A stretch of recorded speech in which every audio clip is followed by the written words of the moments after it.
দূরে কোথাও কুকুরের ডাকে হঠাৎ নীরবতা ভেঙে যায়।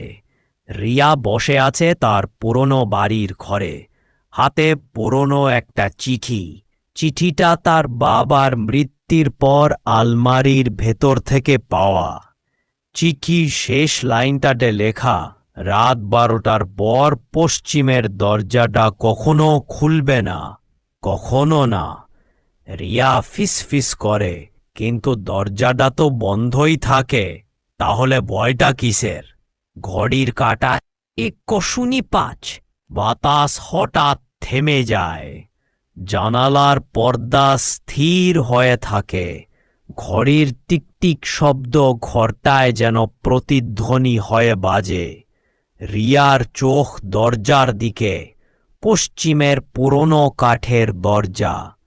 দেয়ালে ঝুলে থাকা ক্যালেন্ডার দুলে ওঠে। রিয়া ফিসফিস করে বলে, এটা হয়তো কাকতালীয়। তবুও কিছু একটা তাকে টেনে নিয়ে যায় ওই দরজার দিকে।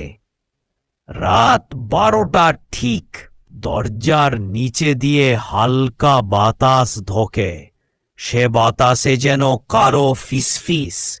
রিয়া, দরজাটা খোল। তার শরীর জমে যায়। চোখে ভয়, ঠোঁটে কাঁপুনি। ধীরে ধীরে হাত বাড়িয়ে দরজার কপাটে স্পর্শ করতেই ঠান্ডা একটা হাত তার আঙুল ছুঁয়ে যায়। রিয়া চিৎকার করে পেছনে সরে যায়, কিন্তু ঘরটায় কেউ নেই। দরজাটা বন্ধই আছে।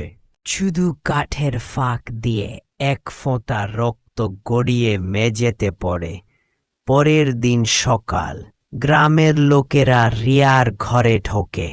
রিয়া নেই, শুধু দরজাটা এখন খুলে আছে, আর ভেতরে মেঝেতে খোদাই করা একটা লাইন দেখা যায়, আমি ফিরে এসেছি বাবা।